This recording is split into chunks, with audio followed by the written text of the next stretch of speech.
Welcome to Trending Unpacked, the show where we decode the internet's most talked about topics. And today, we're diving headfirst into the buzzing world of global football. Specifically, there's this monumental shift happening with the 2025 FIFA Club World Cup. It seems to be everywhere right now, dominating sports headlines, social feeds, and honestly, for very good reason. Our mission for this deep dive is to unpack why. Why is this tournament suddenly commanding so much attention? We'll explore how this 2025 edition is, well, completely different from anything we've seen before. We'll look at the powerhouse teams already locking in their spots and, ultimately consider what this massively expanded format really means for the fans, for the players, and maybe for the whole future path of football worldwide. So, okay, let's get into it. Indeed. And it really is more than just another sports event, isn't it? This feels like a strategic pivot for how club football is seen, how it's consumed globally. There are some truly fascinating and maybe some challenging dynamics at play here that could, well, reshape things for a long time. Okay, so let's start there. For those of us who've maybe heard the name, seen a headline, but aren't totally up to speed, what exactly is the big change? Why is the 2025 Club World Cup suddenly such a hot topic? Is it just the usual competition getting a bit more hype? Well, that's the thing. It's not just hype. The 2025 edition, it marks a complete overhaul, a total reimagining, really. For years, the Club World Cup was, a relatively small annual thing, 7 teams, winners of continental trophies, plus the host. But now, it's exploding. This is the first expanded version, moving to a colossal 32-team format. Think of it, basically, as being modeled directly after the FIFA World Cup itself, but for clubs. So, yeah, not just an incremental tweak, it's a fundamental reset of the whole idea. 32 teams. Wow. Okay. That is a massive jump from 7. That's No. huge. The scale alone for a club competition is, well, unprecedented, isn't it? It immediately makes you think about logistics, infrastructure. Where is this giant tournament actually going to happen? The location must be critical. It is. And it's set to be hosted in the United States, scheduled for June and July of 2025. And that choice of venue, the U.S., it's quite telling, I think, when you consider the bigger picture. The broader goals behind this expansion. The U.S. market, obviously huge, growing interest in football, or soccer as they say. Plus, they have the existing world-class stadiums, the infrastructure needed for something this size. It represents a major opportunity for FIFA. Ah, okay. So the location itself whispers bigger ambitions. It's not just about a bigger tournament on the pitch. It sounds like it's also about bigger impact, maybe significant new revenue streams too. What would you say are FIFA's core aims here? Why push for this dramatic expansion now, and why this scale, putting it right in that summer slot too? Yeah, the aims seem pretty clear. It's sort of twofold. First, make the tournament way more commercially viable, like significantly more.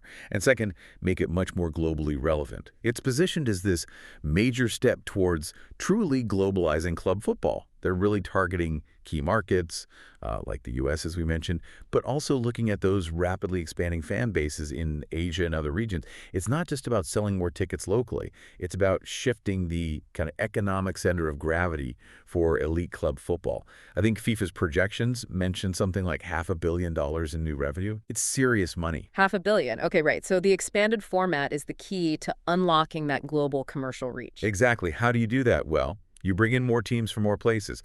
That inherently captures broader fan bases, right? It opens up new broadcast deals in different territories, attracts bigger global sponsors, and maybe engages a younger, more diverse audience that perhaps the older format couldn't quite reach. It's about bringing the world's best clubs to the world, rather than always expecting the world to focus solely on Europe for top club action. Right. And with 32 teams, that lineup must be pretty impressive. We're not just talking about the usual suspects. We must be seeing some serious footballing giants, the absolute elite from every corner of the globe. Yeah, can you give us a taste? Who's already qualified? What does that global representation actually look like? Because that diversity is key to the whole global relevance idea. Absolutely. And the list of qualified clubs is already pretty star-studded. It includes major names that resonate everywhere. From Europe, you've got your powerhouses, naturally, like Real Madrid, Manchester City, both recent Champions League winners, Bayern Munich too, clubs with huge global followings. Then from South America, teams like Palmeiras, Flamengo, qualifying through the Copa Libertadores, massive clubs. Africa is represented by giants like Al Ahly from Egypt. Their fan base is just enormous and incredibly passionate. And then you've got Asian representation like Al Hilal and CONCACAF teams to Monterrey from Mexico, Seattle Sounders, bringing that North American presence. But the crucial bit is, it's not just the heavyweights from Europe and South America dominating the list. Teams from every single confederation are participating. That guarantees genuine global representation. It really aims to move beyond being just a European or South American showcase. It's a truly worldwide gathering. That is an incredible lineup, properly global. And just thinking about those potential matchups, those cross-continental club clashes playing out on such a massive stage. Imagine, I don't know, Manchester City facing Al Ahly or Real Madrid taking on a top team from Japan or Mexico. These are the kind of games fans have, well, dreamt about, right? Stuff you normally only see in FIFA video games. Precisely. That's a huge part of the appeal. Supporters are genuinely excited. You can feel the buzz online. They want to witness these unprecedented cross-continental club rivalries. It taps into that desire for something new, high-stakes contests beyond the usual regional leagues. For so long, the absolute peak of club football has been seen through that European lens, mainly the Champions League. And while the Champions League is still, of course, incredibly prestigious. Oh, absolutely. This new Club World Cup offers a different kind of spectacle. It's about forging new connections between continents. It's trying to build a new global legacy for club football, extending its reach way beyond the traditional strongholds in Europe and South America. The idea is to create new heroes, new narratives on a properly worldwide stage, which, is incredibly compelling for fans.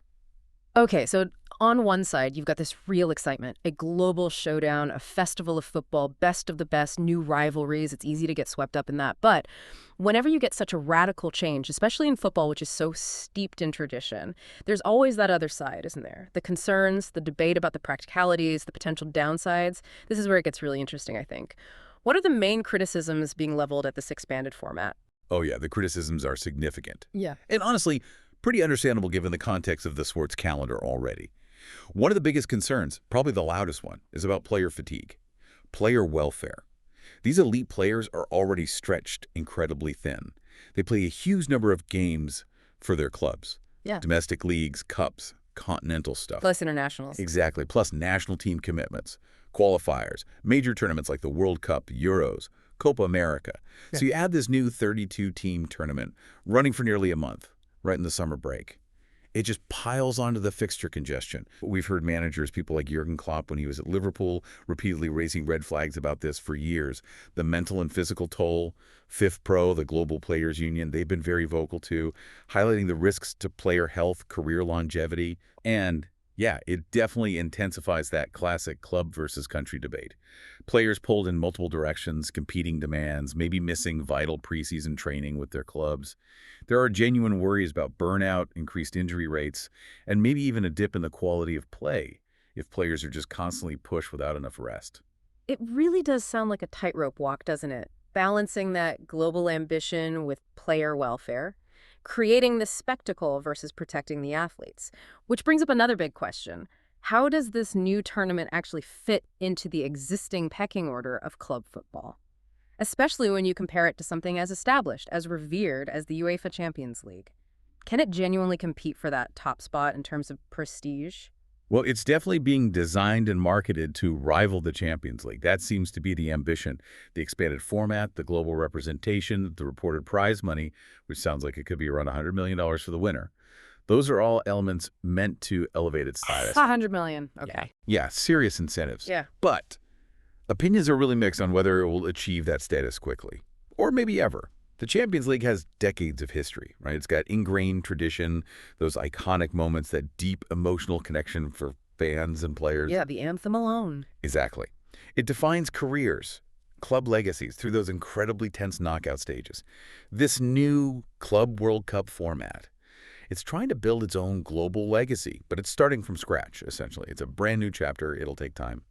Probably many additions, for its place in the global football landscape to really settle. It needs to prove itself, build its own rivalries, create its own iconic moments. It has to capture the imagination consistently to truly challenge the established order. It feels like a sprint for commercial success, maybe, but a marathon for genuine prestige. Right, that makes sense. So stepping back again, looking at the really big picture for global football, what does this all mean? Is this genuinely the dawn of a new era for club competition, a fundamental shift in how we watch and experience the sport?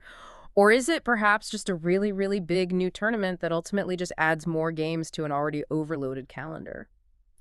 I think it's seen by many, especially inside FIFA, as a huge, very deliberate step toward truly globalizing club football. The scale of it, the fact that teams from every confederation must be included, the clear focus on new markets like the U.S. and Asia, it all points to this concerted strategy to expand the sport's reach and influence way beyond its traditional European and South American power bases.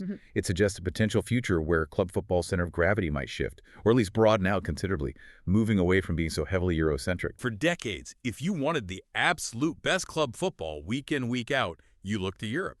This tournament feels like an attempt to redistribute some of that top-tier competition and the commercial appeal that comes with it more widely across the globe, which, could eventually lead to a more diverse, more competitive global club scene in the long run, fostering new rivalries, bringing elite football closer to fans in regions that haven't always had that access. That's a really powerful thought, isn't it? A potential reshaping of the whole football landscape, maybe even democratizing access to elite club games in a way. It genuinely makes you wonder what kind of rivalries, what new legends, what kind of unexpected stories this new format will throw up that we just can't foresee right now. The possibilities are exciting, definitely, even acknowledging all those challenges we talked about. So, we've unpacked the massive changes coming to the 2025 FIFA Club World Cup. We've looked at its expanded 32-team format kicking off in the U.S. We've highlighted some of the star-studded teams representing every corner of the globe. And we've explored that really fascinating debate, the excitement of these new global rivalries versus those very real concerns about player welfare and the packed schedule. Absolutely. And as this tournament actually happens and then unfolds over future editions, it's going to be fascinating to watch how it shapes the narrative of club football going forward. Will it truly become that global pinnacle event it aspires to be? Or will it mainly serve to intensify those inherent tensions within the sport's demanding global calendar? What stands out most to you about this huge shift in the club game? There's a lot to mull over, for sure. A really intriguing development. Join us next time on Trending Unpacked when we dive into the world of untamed emotions, epic storytelling, and a fandom like no other. It's all about Untamed on Netflix.